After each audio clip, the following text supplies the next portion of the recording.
So what are y'all trying to do now? What's your goal for life? Y'all are getting older now, 18, so school. I think we both kind of have similar plans, strictly just fitness. Yeah, right now that's the Really? focus. I'm in college for early childhood education. Okay. So that's what I'm doing right now, and then hopefully I'm doing TikTok. It's doing pretty well, so it's fun. That's like the dream end goal, but staying in college just in case. Backup plan.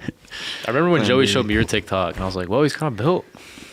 Yeah, a little bit. So I was like, "Yo, he's like a mini you." I was like, mini "Oh you. man." Everyone commenting for Noah to post more. People always ask me, "Tell Noah to post more." I'm the one yelling at him the most, 100%. I'm definitely there too. Yep. Yeah, Noah will send me like a crazy video, and I'll be like, "You look insane." And he's like, "Nah," and he just won't post it.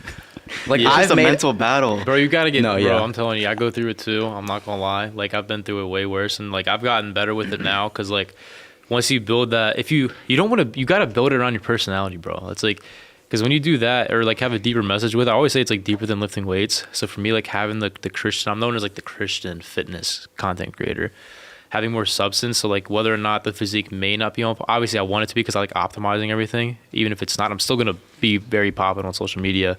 Because it's deeper than just having a good physique. Like everybody, bro, there's so much people on social media who have a way better physique than me, like way bigger than me, stronger than me, look better than me. But they're not popping like me on social media. You know what I mean? Like there can be like IFBB pros who get no followers and stuff on Instagram or social media because they don't know how to connect with the audience. They don't know how to talk to them. Like you got to just find out a way to connect with them and make it like deeper. Like I had times, bro, I would have these Bible studies in my Discord. Or just hop in like the voice chat and just have random people join and just talk to them.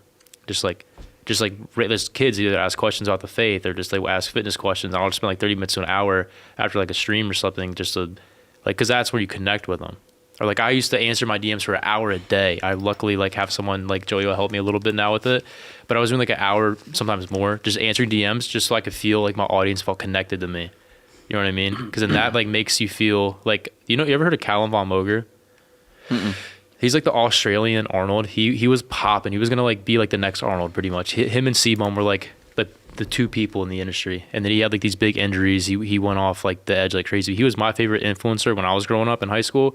And the reason why is because I was watching his Twitch stream one time and he kept talking back to me in the Twitch stream and he made me feel connected to him.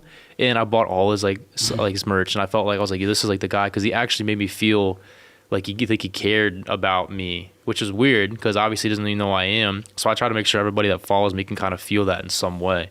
I always follow people back. Like if some kids ask for a follow, I'll be like, yeah, I'll follow all y'all back. You know what I mean? Like I don't care. Or like my dad will call people on our email list sometimes and just like FaceTime them. Or if they send like a heartfelt message like, oh, you helped change my son's life or like brought him to God or whatever, and my dad will FaceTime them and I'll just like that. Like when you make it deeper than that, like that's what sustains. So if you don't build it around just the physique, you know what I mean? Yeah, I like just that a lot.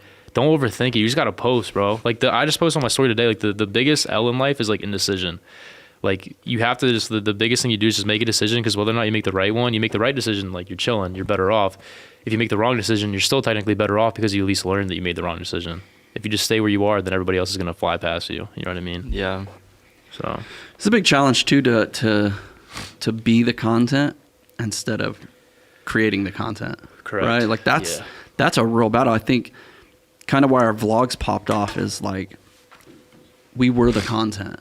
Right? It's like you came to maybe see a car blow up, but you really were there to like, just like what you said, is like connecting with the viewer so much. Like I always, almost every vlog made it a point to speak to the viewer, to tell them. You do good with that, I can tell. Yeah, it was always about connecting with the viewer, right? And I would get them there with the explosion. I'd get them there with the sunset. With the little clickbait. A big clickbait. Yeah, big But clickbait, once they got there, usually they would connect with me and I could reel them in. some way make them feel better. Yeah. You know, and And leave then them they with become something. a supporter. Yeah.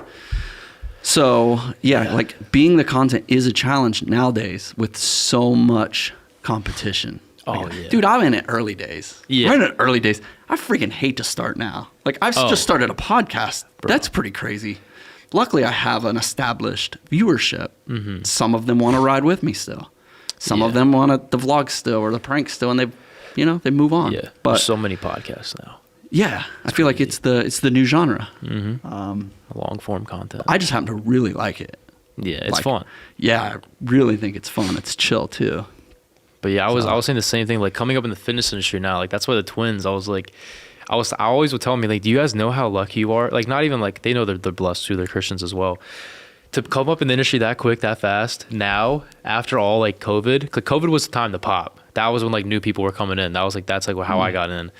The twins like just came out of nowhere because they had like that different vibe to them. Now they're killing it now. So quicker than I did, quicker than anybody did, and they're just being themselves too. That's what's dope. It's just when you're like don't have to fake something for views and you're just like authentic. You know what I mean? Like I love that. Yeah, that's a good trap to not get into. Is to go into it with a character. Yeah, 'cause you are stuck in that character, man. Yeah, like even in my vlog days, I was way more amped, hyped. What's up, guys? Welcome to the vlog. Like even that, in a sense, is a character.